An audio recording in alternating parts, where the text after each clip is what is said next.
Hello, this is Mark Van Gelder with subvertgov.com. I wanted to talk about the Second Amendment today. I'm speaking today as a U.S. naval veteran and somebody who went to war to defend the Constitution of the United States of America. In the years during when I was actually in the service, I did become an anarchist while I was in the service. So I hope that any of you anarchists should understand and sympathize with me on the fact that I really at that time thought that the Constitution was something that was um, worth defending. And I still do think that the Constitution, for the most part, is worth defending. There are certain parts of it that I think are baloney, particularly some of the amendments. But for the most part, the rights that are kind of guaranteed to us by our Constitution, that are always under threat, that are being eroded by the day, those are actually worth defending. Um, so I wanted to talk today about the Second Amendment, and a lot of hoopla has been raised over the Second Amendment, what it actually means, what it defends, like what it's for. And per the text of the Bill of Rights, it says that a well-regulated militia, being necessary to the security of a free state, the right of the people to keep and bear arms shall not be infringed. Now, the question is, if, well, I'm going to tell you where I'm coming from. My belief is, Second Amendment or not, I believe that anybody should be allowed to carry whatever they want and to make whatever they want to defend them, to feel adequate in themselves and in the ability to defend themselves. If they want to carry around AR-15s, that's fine. If they want to carry around rocket-propelled grenades, that's fine too. But long story short, people should be free to carry whatever it is they want to do. So I don't think that you need a constitutional amendment to have the right to defend yourself. And so in this case, the Second Amendment is sort of moot in my view. But if we're talking about government, we're talking about a government's ability to rule over its people, we do need to talk about the rights of the people that are to be ruled over. It's sort of like, if we have to have a slavery system, this is the kind of slavery system that minimizes the effect of the slave owner, or minimizes the impact of the slave owner. So, in this regard, the right of people to keep and bear arms shall not be infringed.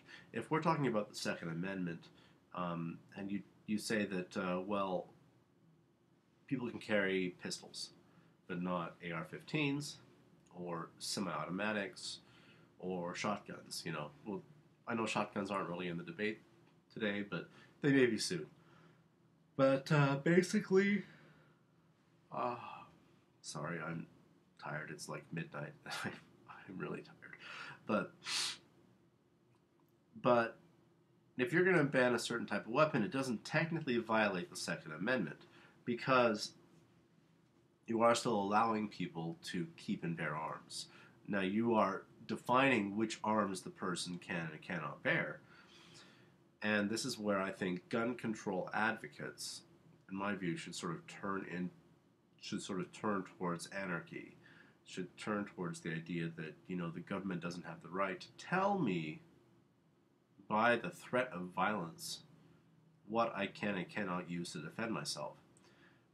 Because per the Constitution, they can actually tell you what you can and cannot use to defend yourselves, as long as they maintain that you have the right to keep and bear arms. It says nothing about how it shall not infringe on the selection of choice as to which arms you can bear. Now, I speak as a person who supports gun rights. I think that everybody should be allowed to carry whatever they want. But if you look at the Constitution, technically the gun rights are not, or the gun control lobby is not violating the Constitution.